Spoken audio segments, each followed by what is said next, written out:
की जगह हमने दे दी है। यदि प्रभु का विस्मरण हो रहा है और जिस वस्तु व्यक्ति स्थान का स्मरण हो रहा है, आपने उसको प्रभु से भी बढ़कर स्थान दे दिया है। यह हृदय के चिंतन की बात करते हैं, अंतर्मुख होकर देखिएगा। यह बहिर्मुख बात नहीं है, अंतर्मुख बात है। यदि प्रभु के नाम रूप लीला धाम से हटाकर कोई रूप, कोई नाम, कोई वस्तु, कोई व्यक्ति, कोई स्थान आपके चित्त पर अधिकार कर रहा है तो सावधान, वो भगवान की माया आपको भुलावे में डालकर आराध्य देव से विमुख कर रही है। अपने इष्ट देव की जगह कभी किसी भी वस्तु, व्यक्ति, स्थान, पद, प्रतिष्ठा, लोक, लोकांतर क्यों नहीं देनी चाहिए। नहीं तो उपासक हाथ मलता रह जाएगा, परमार्थ अवरुद्ध हो जाएगा। परमार्थ बड़ा सूक्ष्म है। परमार्थ में चलने वाले उपासक को बहुत सावधानी की जरूरत है, क्योंकि चित्त द्रवित हो जाता है। द्रवित चित्त में जो भी संस्कार डालोगे बहुत जोर के होते हैं। जैसे मोम को पिघला दिया जाए, फिर उसमें जो छाप लगाई जाए वो बहुत जोर की लग जाएगी। चढ़ी के मैन तुरंग पर चलिबो पावक माही, प्रेम पंथ अति कठिन है सबको निबहत नाही। जैसे मोम के घोड़े पर बैठकर आग से निकलना हो तो कैसा खतरनाक खेल है, ऐसे द्रवित हृदय से विषयों को पार करना है। कोई भी आकर्षण, कोई भी व्यक्ति, वस्तु, स्थान अपना अधिकार बना सकता है हृदय में, क्योंकि द्रवित हृदय, एक बार छाप लग गई तो द्रवित हृदय की छाप को मिटाना बहुत कठिन होता है। इसीलिए उपासक को जब वो असावधान होकर विषय में फंस जाता है तो बहुत ही आसक्त चित्त पाया जाता है, क्योंकि वो निर्मल द्रवित हृदय का सीधे हृदय से प्यार करता है, वस्तु से, व्यक्ति से, स्थान से। नहीं तो हिरन कोई प्यार की वस्तु, जिस प्रेम के कारण अपनी रानियों का, पुत्रों का, राज्य का, समाज का त्याग कर दिया, उस प्रेम के आगे हिरन क्या चीज था। पर द्रवित हृदय, छाप लग गई, अगला जन्म हिरन का हुआ। द्रवित हृदय उपासक का होने लगता है। मलिन हृदय की छाप तो मिटाई जा सकती है, यह सूक्ष्म विषय है। विषयों में खेल रहा है, कोई भगवान से मतलब नहीं, तो जब जगेगा तो उसका हृदय साफ किया जा सकता है। जब ज्ञान होगा, उसको सत्संग मिलेगा तो सुधार बड़ी तीव्रता से हो जाएगा, यदि कुसंग ना हो तो। लेकिन यदि उपासक का हृदय आसक्त हो जाए तो बहुत ही उसमें विचित्रता पाई जाती है। जैसे द्रवित हृदय किसी रूप में फंस जाए, शरीर में फंस जाए, वस्तु में फंस जाए, उसकी एक विलक्षणता होगी उपासक की। जैसे वो प्रभु की तरफ चला था वैसे ही विषयों में अनन्य होकर के चलने लगेगा। द्रवित हृदय बिल्वमंगल जी चिंतामणि में अत्यंत आसक्त, हटे, प्रभु में मन को लगाने की चेष्टा की, लगा, फिर वैसी एक नववधू को, फिर वैसी नवीन आसक्ति, अर्थात वो अभी हृदय से छाप मिटी नहीं थी। इसीलिए उन महापुरुष ने अपनी दोनों आंखों को ही विदा कर दिया। मेरे नाथ से तू फिर मुझे विमुख किया, अब संसार को देखूंगा ही नहीं। दोनों आंखें खोल ली। द्रवित हृदय अत्यंत आसक्ति, ये विषयी पुरुष नहीं कर सकते ऐसी आसक्ति, वो विषय में भी ऐसी आसक्ति नहीं कर सकते जैसी उपासक आसक्ति करेगा। इसलिए बहुत सावधान, उपासना के मार्ग में अपने आराध्य देव की जगह किसी को नहीं देनी चाहिए। उनकी जगह कोई है ही नहीं, समान ही नहीं, तो बढ़कर क्या है। पर सही मानिए, हम अपने आराध्य देव से बढ़कर किसी को स्थान दे देते हैं, वो चाहे कोई शरीर हो, वस्तु हो, स्थान हो, कुछ भी हो। इसका परिचय यही कि अपने आराध्य देव के स्मरण का महत्व नहीं रहा, स्मरण छूट रहा है। स्मरण छूट गया और तुम राजी हो, तद स्मरणेन परम व्याकुलतेत, इसका मतलब तुमने अपने आराध्य देव से बढ़कर कुछ मान लिया। बड़ी मलिन बुद्धि है, बड़ा मलिन मन है। इष्ट कृपा, गुरुदेव कृपा अवसर आता है मुक्त होने का, इंद्रियों को संयम में कर कर प्रेम समुद्र में डूबने का, पर धिक्कार है ऐसे मन को, ऐसी बुद्धि को जो पुनः मलिन भोगों में फंसा देती है, मलिन संसार के राग में फंसा देती है।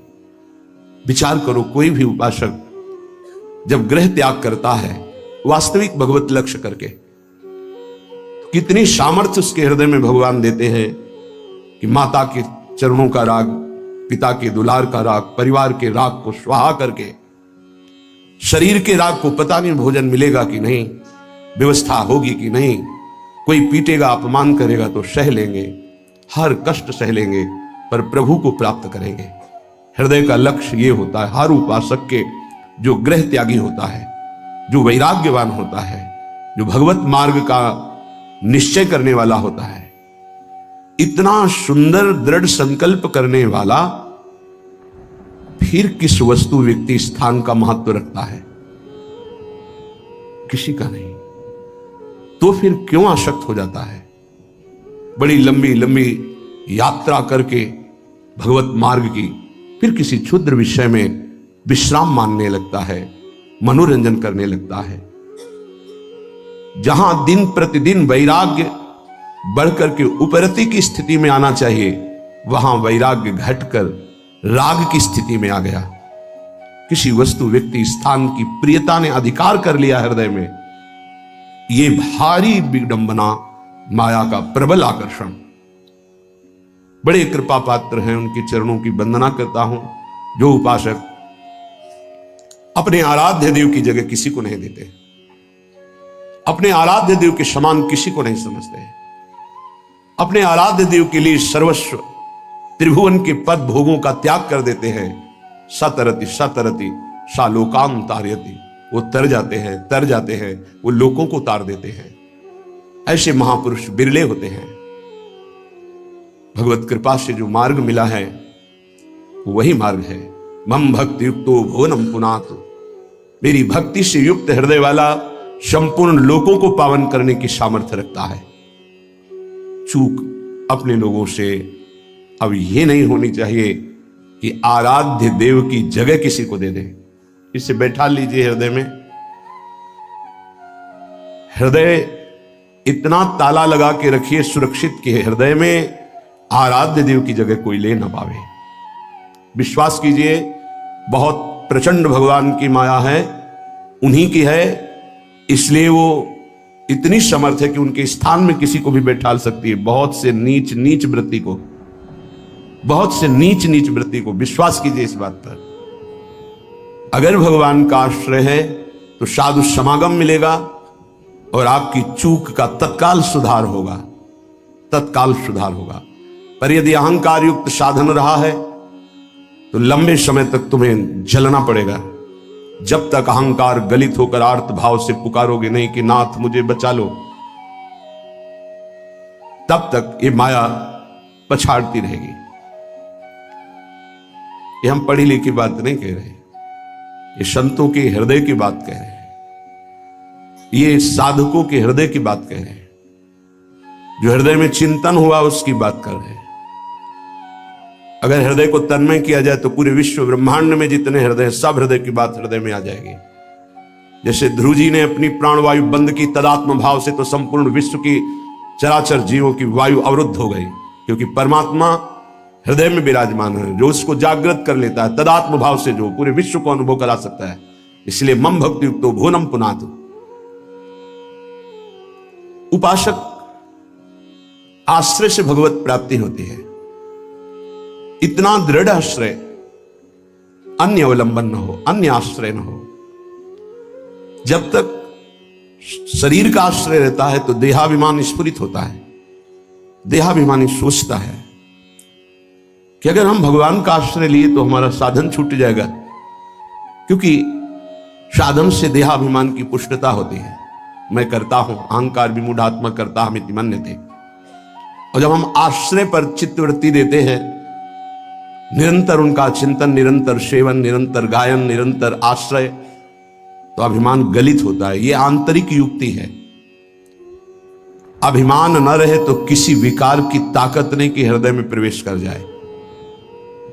भ्रम तभी माया पैदा करती है जब अभिमान होता है।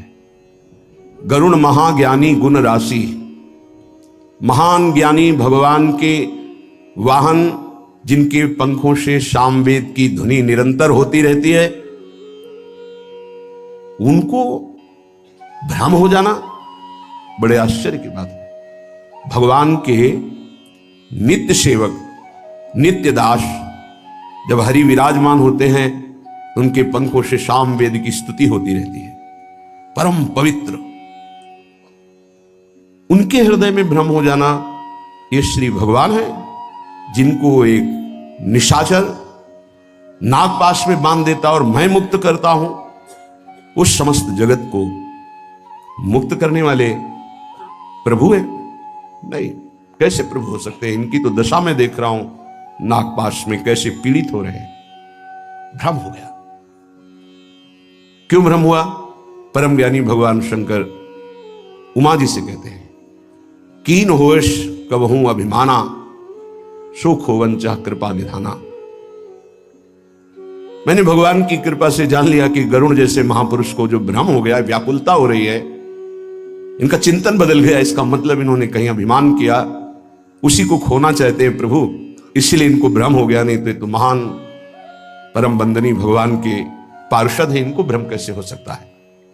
सोचो, इतनी ऊंचाई तक माया अपना दांव चाल चल सकती, तो हम आप क्या चीज हैं? दैन्य, दैन्य होकर के, भगवद आश्रित होकर के फिर जो नाम जप करना, वाणी गायन करना, परिक्रमा लगाना और जो साधन है, ये कृपा से देखा जाता है। इसमें अहम नहीं होता, मैंने किया, मैं ऐसा नियम लिए हूं, मैं ऐसा संकल्प किए हूं, मैं करता हूं।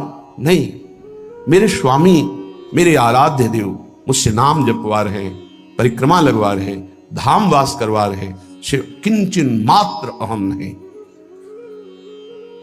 जब अपने में गुणों का चिंतन हो और दूसरों में कमी का चिंतन हो, तो जान लेना चाहिए पतन का अवसर आ गया है। अब आपको ठोकर लगेगी, गिरना पड़ेगा आपको, सावधान हो जाओ, पुकारो प्रभु से, प्रभु बचा लो, अहंकार आ गया। बहुत घातक, बहुत घातक। अपने में गुण का चिंतन होने लगे, दूसरे में कमी का चिंतन होने लगे, तत्काल अपने आराध्य देव को पुकारो, आश्रयदाता को, नाथ बचा लो, अहंकार आ गया। ये अहंकार का परिचय है। लेकिन हम इतने मंद बुद्धि के हैं कि हम निंदा भी कर लें तो प्रभु से पुकारते रहें, बचा लो। इसका कारण प्रभु का आश्रय नहीं है। जो हम आश्रय आश्रय चिल्लाते हैं उसको समझिए, प्रभु का आश्रय नहीं है, गुणों का आश्रय है। और जितने भी गुण हैं वो मायाकृत है। गुण मानी संसार और सकल गुण प्रीत बिनु, बहुत धरत सिरभार, श्री हरिवंश कृपा बिना। बिना आचार्य कृपा के, गुरु कृपा के गुणाभिमान हृदय में होता, उसी का संसार सम्मान करता है। तो बोले प्रीति के बिना सब व्यर्थ है। आश्रय से प्रीति होती, प्रीति से दृढ़ आश्रय होता है। उपासक हृदय में देखता रहे कि जिनके हम आश्रित हैं उससे बढ़कर कोई ना हो, तो पड़े रहोगे तो भगवत प्राप्ति हो जाएगी। हमारे शब्द को बहुत बिना किसी तर्क के, क्यों में के, इसे स्वीकार कर लो। यदि आश्रय दृढ़ है हरि का, एक ही उपाय से माया से मुक्त होने की बात भगवान ने कही, मामेव ये प्रपद्यन्ते माया मेताम तरन्तिते। इसमें कोई दूसरा शब्द नहीं बोला। ऊपर के श्लोक की पंक्ति में बताया अपनी माया की महिमा कितनी दुरत्य है, दुरंत है, प्रचंड है। दैवी हेषा गुणमयी मम माया दुरत्या। और उसके नीचे की पंक्ति में बताया उपाय उससे मुक्त होने का, मामेव ये प्रपद्यन्ते, बस माया में ताम तरन्तिते, मेरे आश्रित। अभी ये आश्रय कैसे दृढ़ होता है? तो उपाय बताया जाता है। आप ऐसे रहो, आप ऐसे चलो, आप नाम जप करो, आप वाणी जी गायन करो, आप ऐसे सेवा करो, इससे आपका आश्रय दृढ़ होगा। भगवत प्राप्ति आश्रय से होती है। विश्वास कीजिए, आश्रय से। यह गुण साधनते नहीं हुई, सर्वेषु साधन वरेषु चिरम निराशा। खास बात, आशा आश्रय दाता से है। आशास्य दास्यम वृषभानुजायास। हमारी आशा स्वामिनी जी से है। हमारा बल साधन नहीं, मेरे बल से वृंदावन रानी, आश्रय दाता हमारा बल है। फिर हम साधन भजन क्यों करें? क्यों करना और करना, ना करना और करना, यह तुम्हारा विषय ही नहीं। तुम तो आश्रित हो। अब जोई कहां है, करें हम सोई, आयुष लिए चले निज दासी, ये आश्रित है। उपासक समझे आश्रय के समान कोई भी साधन नहीं है, इससे श्रेष्ठ कोई भी साधन नहीं। आश्रय, भगवान एकमात्र आश्रय को देखते। आश्रय, अगर अंदर से भगवत आश्रय है तो माया विशेष विशेष प्रकार की चालें चले तो परम खिलाड़ी नटनागर प्रभु उसके हृदय में बैठकर बचाव पक्ष की युक्तियां देकर बचा लेते हैं। आश्रय, साधन को चाटने में देर नहीं लगती माया को, एक बार में ही चट कर जाए पूरा साधन। ऐसे ऐसे अपराधों की वृत्तियां प्रेरित करती कि एक अपराध से पूरा साधन चट जाए। साधु अवज्ञा तुरंत भवानी, कर कल्याण अखिल कयानी। परम चतुर नटनागर आश्रयदाता अंदर से युक्ति प्रदान करते हैं। बच, इस युक्ति से बच। उन्हीं की माया है तो वही चाल जानते हैं बचाने की, इसीलिए कहते हैं मामेव ये प्रपद्यन्ते, केवल मेरी शरण में हो जाओ। माया तो इतनी प्रचंड है कि भगवान को भी भगवान मानने के लिए तुम्हारे हृदय में स्थान नहीं रखेगी, स्थान ही नहीं रखेगी, इतनी मलिन वृत्ति कर देगी, तभी तो दुर्गति कराती है। अगर थोड़ा भी भगवान का आश्रय है, भगवान उसे बचाते हैं, इस माया के तूफान से उसे बचा लेते हैं। हृदय में पुनः वृत्ति जांच कीजिए इस बात की कि अपने आराध्य देव की जगह कोई वस्तु, व्यक्ति, स्थान तो नहीं ले रहा है, क्योंकि इसी आश्रय से आपको भगवत प्राप्ति होगी। हम प्रार्थना करते हैं इस बात को देख लीजिए। सब साधन एक तरफ, आश्रय एक तरफ। भगवान आश्रय को देखते हैं, वो हृदय से होता है। अगर बाहरी चूक हो रही तो मेरे प्रभु बड़े कृपा निधान हैं। ध्यान दीजिए, राहत ना प्रभु चित चूक किए की, करत सुरत सवार हिए की। हृदय से इसने मेरा आश्रय लिया है, बस। प्रभु का चित्त इस बात से पक्ष में आ जाता है उस उपासक के कि इसने मेरा आश्रय लिया है। राहत न चित्त प्रभु चूक किए की, चूक हो गई, गलती हो गई, प्रभु बिल्कुल क्षमा कर देते हैं उसको, क्योंकि आश्रित है, मेरी दुरंत माया है, जानते हैं, क्षमा कर देते हैं। यदि साधन बल है तो हिसाब आपको देना पड़ेगा। आश्रित हो तो आश्रयदाता संभाल लेंगे। बड़ा सूक्ष्म विषय आश्रय का है, भागवत में इसका वर्णन है। भक्ति का तो ये मूल है, भगवत प्राप्ति का ये सिद्ध स्थान है आश्रय। हृदय में अवगुण करे समुद्र सम, गणत ना अपनो जान, ना गणत। अगर बड़े अपराध भी बन जाए तो मेरी स्वामिनी जो गणना ही नहीं करती, मानती ही नहीं। क्यों? मेरी चूक है, ये तो मेरे आश्रित है। आश्रित की चूक मेरी चूक, ऐसा हमारे आराध्य देव का स्वभाव है। मेरे शरणागत की चूक मेरी चूक। जय विजय ने रोक दिया, सनकादि ने शाप दिया। प्रभु आए और कहा मेरे सेवकों के द्वारा किया हुआ अपराध मैं क्षमा चाहता हूं। मैं स्वयं मानता हूं कि मेरे द्वारा ही अपराध हुआ, क्योंकि सेवक का अपराध स्वामी का माना जाता है। मानो स्वामी ने ही अपराध किया। हृदय भर आता है प्रभु की इस आश्रयदाता वृत्ति पर। जय विजय से कहा तुम चिंता मत करो, तुम 3 बार अवतार लोगे, हम 4 बार लेंगे। भगवान ने 4 बार अवतार लिया। रावण कुंभकर्ण भगवान राम रूप से अवतरित हुए। हिरणाक्ष हिरण्यकश्यप भगवान नरसिंह वाराह रूप से प्रकट हुए। वाराह रूप से हिरणाक्ष को परमधाम, नरसिंह रूप से हिरण्यकश्यप को शिशुपाल दंतवत श्री कृष्णचंद्र जी के रूप में 4 अवतार लिए। तुम चिंता मत करो। भगवत आश्रय गुरु कृपा का फल है। गुरुदेव कृपाल हुई, भगवत आश्रय दृढ़ हो गया। आश्रित मगन रहता है, अगला कदम कहां पड़ेगा उसको चिंता नहीं है, क्योंकि मेरे जीवन की डोर मेरे आश्रयदाता के हाथ में है। वो जिधर लगाम से खींचेंगे उधर ही इंद्रिय और बुद्धि ये सब उधर ही लग जाएंगे। नाथ आप देख लो, मैं आपकी शरण में हूं। बड़े बड़े महाभागवतों ने इसी आश्रय के बल पर मायावी नाना प्रकार के काम क्रोधात पर विजय प्राप्त की। ये बड़े मायावी, समझ में ही नहीं आता। अगर शत्रु शत्रु के रूप में आए तो समझ में आवे, लेकिन शत्रु परम मित्र के रूप में आ जाए तो समझना बड़ा मुश्किल होता है। शत्रु यदि रिश्ते नाते के रूप में आ जाए बड़ा कठिन होता है। तो मन बुद्धि का संबंध बहुत समय से देहाभिमान में है। देहाभिमान में ही ये सब छुपे हुए विकार बैठे हैं, पता नहीं चलता। ऐसा लगता है हम निर्विकार हो गए, पर विकार छुपे हुए सूक्ष्म रूप से रहते हैं, अवसर आने पर प्रबल हो जाते हैं। इसलिए उपासक आश्रय,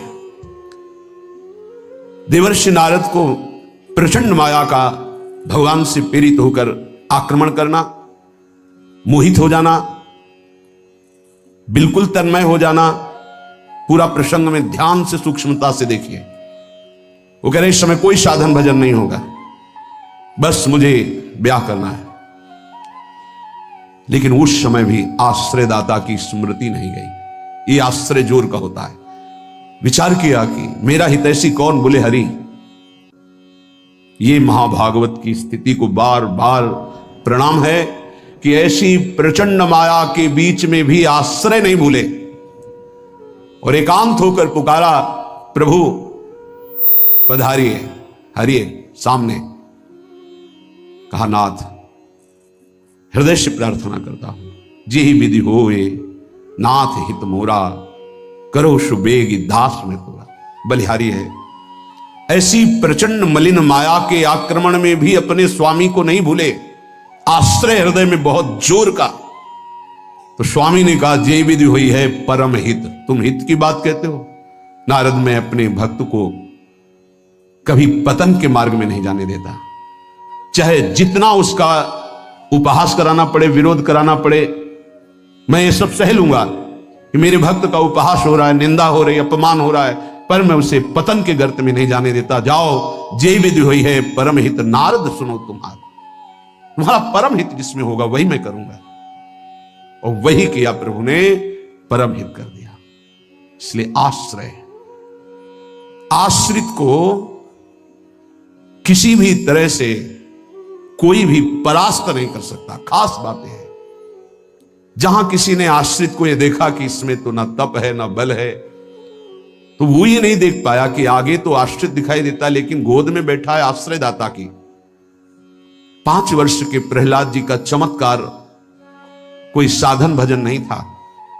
5 वर्ष की तो आयु है, क्या साधन भजन है? गुरुदेव देवर्षि नारद ने आश्रय पुष्ट करा दिया गर्भ से ही। इतना जोर का आश्रय है कि इतनी भयावह परिस्थितियां आने पर भी मन डगमगाया नहीं। मेरे हरि हैं ना, मेरे हरि हैं, मैं उनकी गोद में हूं, वो कण कण में है। क्या दिव्य आश्रय! इसीलिए सारी दिव्यता प्रहलाद जी के जीवन में पाई गई। गुरुदेव नारद जी से पहले उनका स्मरण होता, प्रहलाद फिर नारद। प्रहलाद नारद पराशर पुंडरीक व्यासंबरी श्लोक सौनक भीष्मदाल ध्यान। सबसे पहले भक्तराज प्रहलाद जी का नाम, क्योंकि 5 वर्ष की अवस्था में निष्काम धर्म की चरम सीमा में आश्रय की भारी स्थिति में प्रहलाद जी को पाया गया। ध्रुव जी भी महाभागवत हैं, पर पहला नाम नहीं लिया गया क्योंकि उन्होंने अटल पदवी की आकांक्षा की। निष्काम धर्म की चरम अवस्था प्रहलाद जी की। नरसिंह भगवान प्रकट हुए और पूरी लीला करने के बाद प्रहलाद जी को गोद में बैठाल के कहते, मेरी आज्ञा है, आप वरदान मांगो। हाँ प्रभु, आपकी आज्ञा का पालन करने के लिए वरदान मांगता हूं कि मेरे हृदय में कुछ मांग ही न रह जाए। ये क्या वरदान? मेरे हृदय में कुछ मांग ही न, आपको पाने के बाद अब क्या मांगू, क्या पाऊं? आश्रय, दृढ़ आश्रय। ये देहाभिमानी की समझ में नहीं आएगा। भगवद आश्रय, हृदय से आर्त भाव से जितनी दिव्यता वो सब आश्रय में विराजमान रहती है। इसलिए नाम आश्रय, धाम आश्रय, रूप आश्रय, लीला आश्रय, ये सब उसी परम आश्रय के खंभे हैं जिनके ऊपर प्रेम महल बनता है। इसी प्रेम महल में अद्भुत विलास और उसी में आपका प्रवेश, प्रेम विलास में। नाम रूप लीला धाम ये महल के खंभे हैं, प्रेम महल के। और आश्रय, दृढ़ आश्रय आराध्य देव का। कैसा दृढ़ आश्रय? यह जोरी अविचल वृंदावन नाहिन आन सुकाज, नाहिन आन सुकाज। मेरे प्रिया प्रीतम हमारे माई श्यामाजू को राज। देखो आश्रय, मेरे प्राणनाथ श्री श्यामा शपथ करो तृण छिए, कसम खा के कहता हूं हृदय में केवल श्यामाजू का आश्रय। आचार्य चरण कह रहे मेरी महारानी श्री राधा रानी, जाके बल में सब सो तोरी, नाहि नान सुकाज, शपथ करो तृण छिए, सब सो तोरी, लोक वेद कुल कानी, मेरी महारानी श्री राधा रानी। ये महान पुरुषों ने आश्रय को अपने हृदय की कृपा करके परिचय दिया, तब समझ आश्रय सच्ची कहते हैं। आश्रय एकमात्र आश्रय, नहीं ऐसी धूल भरी आंधी कि तुम समझे नहीं पाओगे कि साधन कर रहे हो कि असाधन कर रहे हो। श्रीपाद धाम का दृढ़ आश्रय लिए हुए हैं। करुणा करके वर्णन करते हैं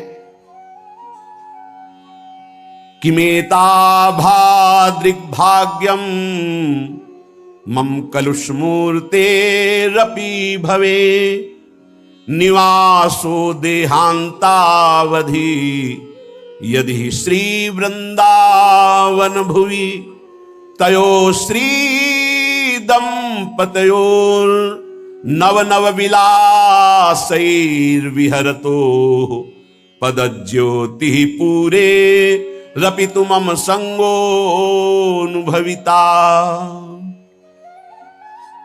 श्रीधाम वृंदावन भूमि मुझे स्वीकार कर ले। चिदानंद है भूमि, भगवत स्वरूप है। हे वृंदावन धाम मुझे स्वीकार कर लो। मेरा परम सौभाग्य होगा यदि अंतिम समय में इस रज में प्रियाजू का नाम उच्चारण करते हुए अपने शरीर को त्यागूं। बहुत दुर्लभ बात है। हे वृंदावन धाम मुझे सौभाग्य दीजिए, मैं आपकी रज में पड़ा राधा राधा ऐसा पुकार रहा हूं और मेरी अंतिम श्वासें पूर्ण हो। ये हमारे सौभाग्य से नहीं होगा, ये हमारे साधन से नहीं होगा। हे धाम, ये आपकी कृपा से होगा। अहो भाग्य जिनको ये परम लाभ मिलता है। शरीर में रज लगी है, मुख में चरणामृत है प्रियाजू का, और नाम उच्चारण हो रहा राधा राधा, और शरीर पूरा हो गया। अनंत जन्मों की बिगड़ी बन गई। जीवन भर प्रयासरत रहते हैं, अंतिम में पता नहीं चित्तवृत्ति कहां फंस जाए। खास बात समझो, महापुरुषों के चरित्रों को पढ़कर देखा, महापुरुषों की बातें सुनी है। किसी का अंतिम समय ऊपर आम के पेड़ में आम की वृत्ति लगी, कीड़ा बनकर। किसी की गीता की अवस्था में 2 मोहरें लगी, वहां चित्तवृत्ति गई, सांप बन गया।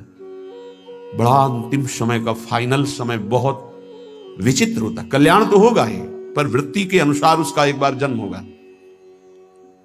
इसलिए श्रीपाद कह रहे हैं कि वृंदावन धाम हम पर कृपा कर दो। ये कृपा का विषय, यही है आश्रय का फल।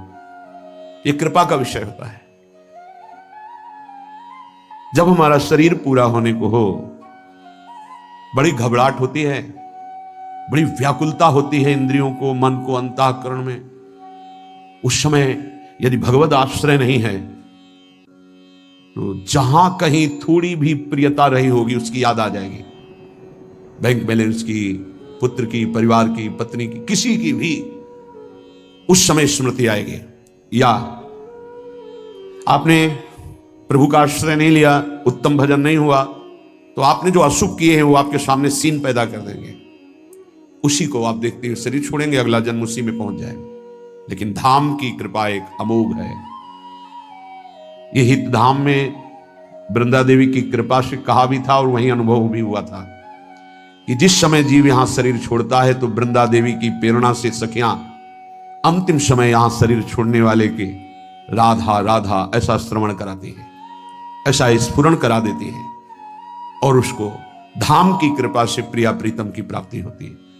उस समय कीर्तनिया बाबा थे तो उन्होंने कहा आप कहीं से स्वाध्याय किया क्या? उन्होंने छाती में स्वाध्याय हुआ है। ये बाहर की बात नहीं है, वृंदा देवी ने प्रेरणा करके ऐसा अनुभव कराया हमें, तब वो बात। उनका जिससे कोई बोले कि कहाँ लिखा है, तो एक संत बैठे थे, उन्होंने कहा शरणानंद जी महाराज ने एक बात कही, तो किसी ने कहा ये तो हमने कहीं लिखा पढ़ा पाया नहीं, तो उनका नवीन लिख लो इसको। ये ज्ञान समुद्र है प्रभु, नवम नवम नवम नवम तरंगे ज्ञान की उत्पन्न होती रहती है, कुछ कृपा से उत्पन्न होती है। तो यहां ज्ञान का विषय नहीं है, यहां कृपा का विषय है। जैसे देवाधिदेव महादेव काशी में प्रत्येक जंतु को मोक्ष पदवी प्रदान करने में समर्थ है, ऐसे यहां वृंदा देवी प्रियाजू की नित्य सहचरी है। यहां धाम में जो भी आता है उनसे पास होकर आता है। उनकी कृपा दृष्टि सबका निरीक्षण कर रही प्यारी जू का महल है। अगर चिड़िया भी आती है तो उनके आदेश से आती है। आप यहां आए हैं तो प्यारी जू प्रसन्न है, इसलिए आप यहां प्रवेश पाए आए हैं। श्री राधिका कृपा बिनु सबके मनन अगम्य। अभी लौकिक तो है नहीं कि गार्ड खड़े हैं आपको अंदर आने दिया तो आप धन्यवाद दिए कि मुझे वृंदावन में प्रवेश देने के लिए आपको धन्यवाद। नहीं, यह अलौकिक है। आप आकर भी आप प्रवेश नहीं पाएंगे, वापस लौट जाएंगे।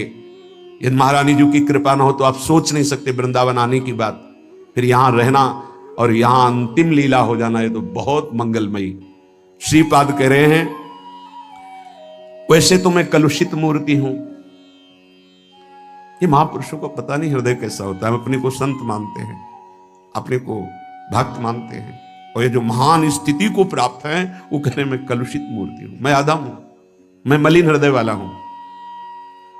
बलिहारी है इनकी चरण रज की कि थोड़ा सा भाव अपने लोगों के अंदर भी आ जाए ऐसा कि मैं कलुषित हृदय हूं। यद्यपि कलुषित हृदय हूं सत्य में, तो भी स्वीकार नहीं करता। वो तो पावन हृदय प्रेम में तो कलुषित कह रहे हैं। यद्यपि मैं कलुषित हृदय हूं, क्या मेरे ऊपर कभी ऐसी कृपा होगी कि जब प्राण निकलने का समय आवे तो वृंदावन की रज में पड़ा हूं। जीवन की इच्छा ऐसी है कि इसी रज में ब्रजवासियों की टूक खाते हुए जीवन व्यतीत हो, और कोई हमारा प्रिय ना हो, कोई अप्रिय ना हो, बस आराध्य देव का चिंतन करते हुए शरीर छूट जाए। जो सुख अनाथ बनने में है वो सनाथ बनने में नहीं है, पक्की बात समझ लो। सनाथ तो केवल श्यामा श्याम से ही, नाथ अनाथन हित समर्थ मोहन। पहले अनाथ तो बन जाए। हम अनाथ नहीं हो पाते इसलिए दीनानाथ का आश्रय नहीं ले पाते। हम असमर्थ नहीं हो पाते इसलिए परम समर्थ प्रभु का आश्रय नहीं ले पाते।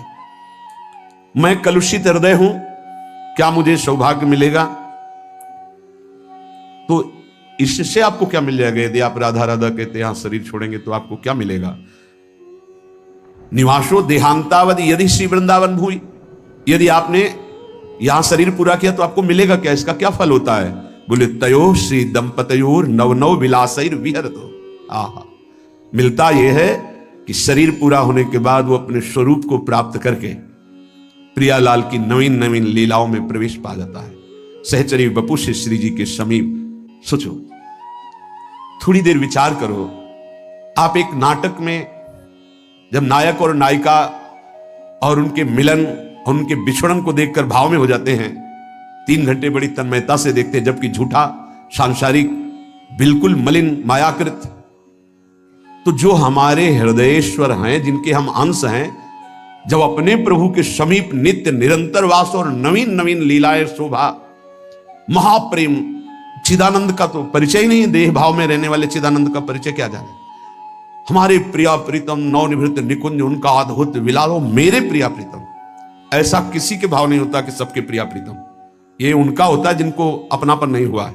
सिर्फ मेरे प्रिया प्रीतम नहीं बोले। श्री जी सबकी, वो आपकी होंगी, हमारी श्री जी सिर्फ हमारी है। उपासक के हृदय का बात, हमारे प्रीतम सिर्फ हमारे प्रीतम है, उसमें बंटवारा नहीं होता, उसमें गुंजाइश नहीं होती, सिर्फ मेरे प्राण प्यारे। यही प्रश्न का एक बार स्वामी जी अखंडानंद जी महाराज ने पूज्य उड़िया बाबा के सामने रखा। प्रयाग में एक ऐसे ही प्रेमी भक्त से बात की तो उनका, होंगे आपके कोई श्री कृष्ण? प्रभुदत्त ब्रह्मचारी जी भी थे। उनका, मेरे श्री कृष्ण सिर्फ मेरे हैं, वो मेरे पास रहते हैं, मैं और किसी का परिचय नहीं जानता, वो मेरे। तो बाबा से कहा कि इनका क्या अंधविश्वास नहीं है? तो बाबा ने कहा कि हाँ, आप लोगों की जो बहुत बड़ी ज्ञान वृत्ति है वो इसको कैसे समझे? बलिहारी है इस महाभागवत की। बोले ये तो हम कहते हैं हर भक्त के भगवान अलग होते हैं, बाबा की वाणी में लिखा है, वो उसके दुलारे होते हैं। अब आप कहोगे ऐसा कैसे? तो तुम तर्क बुद्धि से नहीं जान सकते। जिस समय कोई भक्त भोग लगा रहा होता है तो उनके भगवान पा रहे होते हैं, अगर भाव में है तो। उसी समय कोई भक्त अपने प्रभु के साथ वन विहार कर रहा होता है ना, अलग अलग प्रभु। ये हम छवि या सिंहासन में विराजमान की बात नहीं करते, भाव देश की बात कर रहे हैं। हर उपासक को ऐसा अनुभव होता है, सिर्फ मेरे प्रिया प्रीतम। जहां विराजमान होता है सीधे उसके प्रिया प्रीतम, बीच में कुछ नहीं, केवल हमारे प्रिया प्रीतम। बहुत वो गुण विषय है, गुप्त रीति आचरण प्रगट सब जग दिए। ये दंपति श्री श्यामा श्याम की नवनवायमान लीला और उनके श्री चरण कमल की सेवा का सौभाग्य मिलता है, जिसका शरीर यहां पूरा होता है। ये बाजी जीत गए। कुछ लोग तो ऐसे जीत गए कि आए आए और खड़े खड़े दांव लगाए और जीत गए, चल दिए। हमें लगता है कि कैसे कृपालु प्रभु हैं कि जैसे यार क्या हो रहा है, बोले यहां जुआ खेला जा रहा है, हमारे भी 10 रुपया और 1000 रुपया जिम्मे डाले, चल दिए। ये तो आते आते बाजी मार ले गया। ऐसे कितने कि जो आए और दांव लगाया जीवन का और बाजी जीत गए, चले गए प्रिया जी के पास। अपने लोग ललचाते हैं कि कहीं ऐसा ना हो जाए, कहीं ऐसा ना हो जाए कि प्राण प्रिय लगने लगे और किसी अस्पताल में जाकर शरीर छूटे। ऐसा कभी दुर्भाग्य ना हो, ऐसा कभी दुर्भाग्य का सहयोग ना देना कभी कोई वृंदावन वासी को। नहीं भाई नहीं, भवरोग से मुक्ति का समय आया, उसको यही दवा दे दो, यही कष्ट निवारण की उपाय कर दो और यही शरीर पूरा होने दो। ये सौभाग्य बड़े बड़े महापुरुष मांगते हैं, उस सौभाग्य को कभी वंचित न करे किसी के, कभी कभी ऐसा ना करे। ये आती है कि स्थिति कोई बिरला निष्ठावान टिकता है, वो बड़ी कृपा की पीड़ा बाहर हुई हो, यहां करके परम पद प्राप्त कर लिया। अमोघ कृपा प्रभु की, अहेतु की कृपा प्रभु की। वो विपरीत परिस्थिति भगवान का विशुद्ध वरदान होती है। इस विषयी पुरुषों की समझ में नहीं आए। भारी प्रतिकूलता भगवान का विशुद्ध कृपा प्रसाद होता है, विशुद्ध कृपा प्रसाद, जहां सीधे केवल अपने आराध्य देव से बातचीत होती, संबंध होता, दूसरा कोई है ही नहीं। श्रीपाद कह रहे यही सौभाग्य मैं प्राप्त करना चाहता हूं। यत्र प्रविष्टः सकलोपि जंतुः, क्या महिमा धाम की है। यत्र प्रविष्टः सकलोपि जंतुः सर्व पदार्थोप्यबुधैरदृश्य स्वानंद सच्चिद घनतामुपैति तदेव वृंदावनमाश्रयन्तु। यहां केवल प्रविष्ट हो जाए और शरीर छूट जाए, स्वानंद सच्चिद घनतामुपैति, अक्षरशः सत्य है। वो सच्चिदानंद घनता को प्राप्त हो जाता है बिना साधन के। ये धाम का प्रताप, ये कर्तृत्वाभिमान वाले को समझ में नहीं आएगा। धाम में प्रविष्ट हो गया और अज्ञानी है वो। सर्व पदार्थोप्यबुधैर अदृश्य, अबुधई अज्ञानी, उसको ये पता नहीं कि चिदानंद धाम है, प्रियाजू का महल है, कुछ उसको पता नहीं। प्रविष्ट हुआ और उसका शरीर छूट गया तो स्वानंद सच्चिद घनतामुपैति। ये भाव क्यों कह रहे हैं? क्योंकि प्रायः होता है कि बिना परिचय के, बिना श्रद्धा के, बिना भाव के वस्तु की प्राप्ति नहीं होती। वो जानता नहीं है मैं धाम आ चुका हूं, इसकी अद्भुत महिमा है, और यहां उसका शरीर छूट जाता है तो क्या हुआ? स्वानंद सच्चिद घनतामुपैति, सच्चिदानंद घन स्वरूप को प्राप्त हो जाता है। तदेव वृंदावनमाश्रयन्तु। अब तो कोई भरोसा नहीं है, केवल वृंदावन का भरोसा है। सच्चिदानंद भगवान की प्राप्ति करा देगा तो वृंदावन के आश्रित होकर के और नाम जप रहे, आश्रय लेकर कहीं भी हो, रज का सेवन, चरणामृत का सेवन और नाम जप। यदि जिह्वा में नाम का अभ्यास बन जाए तो उपासक के लिए कुछ दुर्लभ नहीं। पर जिह्वा में नाम तभी चलेगा जब कर्कश वचन हृदय क्षय न कहिए। बहुत महापुरुष हुए, सिद्ध महापुरुष रसिद राधा वल्लभी श्री चतुर्भुज दास जी। बद समान सो पातक लहिए, त्रन तेरे तन नीचो अति कीजय, होई अमान मान सब दीजय, सहन स्वभाव वृक्ष को सो करी, रसना सदा कहत रहिए हरि, परित्रिय तो माता करि जाने, लोह समान कनक उन्माने, त्रनहि आदि चोरी नहीं करिए, आप समान जीव सब धरिए, प्रगट बदन रसना जो प्रगट अरु प्रगट नाम रड़ी, जीव नसेनी मुक्ति तिहि बल आरोही मूड चढ़ी। जीव रूपी नसेनी में एक एक कदम चलना मतलब नाम जप करना। अगर जीव से नाम जप कर रहे हैं तो हम मोक्ष पदवी, प्रेम पदवी की तरफ चढ़ते चले जा रहे हैं। पर उस जीव से कभी अश्लील शब्द, गाली, गंदे वचन, प्रपंच की गंदी बातें और किसी को ऐसे वचन बोल देना जो हृदय को एकदम बेध दे। बाण में उतना कष्ट नहीं होता जितना वाणी से बेधने। प्रियजनों के द्वारा कर्कश कठोर वचन बोल दे। प्रियजन इसलिए कि जो बाहरी है तो उस पर विचार होता है कि कोई, लेकिन प्रियजनों के द्वारा जब कठोर वचन बोले जाते हैं तो हृदय में बड़ी व्यथा होती है। वाणी बहुत संभाल के, अगर कर्कश वचन बोलते हैं, झूठ बोलते हैं, पापाचरण की बातें करते हैं तो फिर नाम परम पवित्र है, वो आपकी वाणी में टिकेगा नहीं, देख लेना। और कह रहे हैं यदि किसी महाभागवत को ऐसे कठोर शब्दों से बोल दिया जाए तो उसे वध के समान पाप लगता है। जैसे किसी की हत्या कर दे तो ऐसे वाणी से वध के समान पाप लगता है। कल एक उपासक आए थे, रो रहे थे, कह रहे थे कि हमें वैष्णव अपराध के द्वारा सब सर्वस्व नष्ट हो गया, बचा लीजिए। क्या हुआ? उनका पहले हमारी प्रबल श्रद्धा हुई तो सब कुछ छोड़ करके हम भजन में लगे, बहुत आनंद, सुप्रवाह सब होता था। फिर मन का कुसंग और कुसंग, कुछ बातें ऐसी हमें हमारे मन ने संकल्प कराई, हमारा चिंतन बिगड़ गया, उनके प्रति दोष वृत्ति हो गई, सब नष्ट हो गया।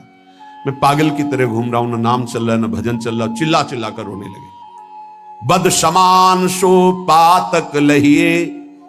यदि किसी महाभागवत के प्रति आपका वाणी के द्वारा, शरीर के द्वारा, चिंतन के द्वारा आपका यदि गलत भाव, तो उसी चिंतन में तो भगवत चिंतन होना था, उसी वाणी से तो नाम जपना, सब खत्म हो जाएगा। बाहरी व्यवहार को आप नहीं जान सकते। कल चर्चा में आया था कि वास निरूपण, जाति निरूपण, ऐसे 6 प्रकार के अपराध भक्तों के जो होते हैं वो भजन नहीं करने देते, हृदय को कलुषित कर देते हैं। अपने में जब नीच भाव होगा तो दोष दर्शन कहीं होगा ही नहीं। सबको मान देने का भाव होगा तो मान प्राप्ति की चाह नहीं रहेगी, तो ऊंची स्थिति आने में देर नहीं लगेगी। सहन स्वभाव वृक्ष के जैसा होना चाहिए। पराई माताओं बहनों की तरफ दृष्टि भगवत भाव से, मातृ भाव से होनी चाहिए। तुम्हारी दृष्टि में लोहा और सोना बराबर होना चाहिए, उसका महत्व नहीं होना चाहिए। किसी का तृण भी चोरी करने का भाव न हो, और वस्तुओं की तो बात जाने दो। अपने हृदय में सदैव व्यवहार रखें। आत्मना प्रतिकूलानी परेशान न समाचार, जो तुम्हें अच्छा नहीं लगता वो दूसरे के साथ बर्ताव ना करे, तो तुम्हारे हृदय में जो नाम है वो अपना प्रभाव दिखाएगा। कई बार वर्णन किया गया है कि नाम ऐसे जपने का फल है गुरुमुख से प्राप्त होना। श्री नानक देव जी कह रहे, मन रे राम भगति चितु लाइए, गुरुमुख हुए नाम जपू हृदय, सहज से ती धरि जाइए। मन रे राम भगति चितु लाइए। ऐ मन, जो सब में रमा है, कण कण में रमा है, उसमें अपने चित्त को जोड़िए और गुरुमुख होइए। गुरु की शरण में जाकर उनसे नाम लीजिए और इतना नाम जप कीजिए कि हृदय से नाम चलने लगे। भरम भेद भव कबहु न छूटसी, आवत जात न जानी, बिनु हरि नाम को मुकुति न पावसी, डूबी मरे बिनु पानी। नानक देव जी कह रहे, ये माया का भ्रम, इसके द्वारा प्रकट किया हुआ भेद ये किसी और साधन से नहीं छूटता है। ये आवागमन चक्र से मुक्ति नहीं मिलती है। जो निरंतर नाम जपना स्वीकार कर लिया वही इस माया चक्र से मुक्त हो जाता है। नहीं तो बिना पानी के डूब के मर गए। माया ने बिना पानी के डुबा के मार दिया। बिनु हरि नाम को मुकुति न पावसी, डूबी मरे बिनु पानी। धंधा करत सगल पति खोवसी, भरम न मिटसी गंवारा, बिनु गुरु शब्द मुकुत नहीं कवही, अंधले धंधु पसारा। अकल निरंजन शिव मनु मानिया, मन ही ते मनु मुआ, अंतर बाहर एको जानिया, नानक और न दुआ। कह रहे कि प्रयास तो तू कर रहा है सुख के लिए, लेकिन पूरी आयु गंवा दिया, कभी सुख नहीं मिला। खाली धंधा तुम्हारा चलता रहा, फल कुछ नहीं मिला। क्यों? बोले बिना गुरु के ये तुम्हारी दुर्दशा हो गई। यदि गुरु का वाणी जो शब्द है उसको पकड़ लिया होता तो तेरी अब तक मुक्ति हो गई होती। अरे अंधे, ये माया की धुंध ऐसी फैली हुई है कि इससे निकल पाना बड़ा कठिन है। नाम का आश्रय ले ले, जो मायातीत है, निरंजन है, जो परम सत्य, वो तुम्हारे हृदय में बैठा हुआ है। यदि तू अपने हृदय में नाम चला ले तो तेरा परिचय बन जाएगा। फिर अंतर और बाहर जिधर दृष्टि जाएगी वो एक ही दिखाई देगा। नानक साहब कह रहे कोई दूजा नहीं है देखा है, जो बाहर है वही अंतर, जो अंतर वही बाहर है। पर नाम गुरु प्रताप से प्राप्त नाम, प्रभु का नाम और प्रभु अभिन्न रूप है। जैसे प्रभु में अनंत शक्ति है, ऐसे नाम में अनंत शक्ति है। जैसे प्रभु महान ऐश्वर्य वैभव संपन्न है, ऐसे नाम महान ऐश्वर्य वैभव संपन्न है। यदि किसी सम्राट के महान वैभव खजाने में असंख्य धन हो और आपको पता ना चले और आप उसी के पास रहते हो और एक एक रुपए मांगते हो, फुटपाथ में खड़े हुए, पास में खजाना जमा है, किसी वैभवशाली सम्राट का खजाना है, वो भी छोड़े हुए, कोई भी ले सकता है, पर पता ही नहीं कि इसके अंदर खजाना है और वही खड़े फुटपाथ में एक एक रुपया मांग रहा है। ऐसे ही भगवान ने अपना सारा खजाना नाम में रख के छोड़ दिया। नाम रूपी खजाने में भगवान की अनंत शक्ति, अनंत वैभव ऐश्वर्य छुपा हुआ है। पर ये जीव माया के फुटपाथ में खड़ा होकर वासनाओं की भीख मांग रहा है और सच्चिदानंद सुख भरा हुआ नाम का खजाना पास है। अगर उसका परिचय कर ले, राधा राधा राधा, कृष्ण कृष्ण कृष्ण, हरि हरि हरि, माला माल हो जाए। जैसे भगवान में अनंत गुण है, ऐसे नाम में अनंत गुण है। नाम जपोगे वो सब अनंत गुण आपके अंदर प्रकाशित हो जाएंगे। जैसे भगवान को मंगल भवन कहा गया, ऐसे नाम को मंगल भवन कहा गया। नाम जपत मंगल दिशि दसहु, जैसे भगवान के लिए कहा गया मंगल भवन अमंगलहारी, तो नाम जपत जहां हमारे जिह्वा पे नाम, सारे अमंगल नष्ट हो जाएंगे। मंगल दिशि दसहु, दसों दिशाओं में कहीं भी हो नाम चल रहा है, मंगल ही होगा।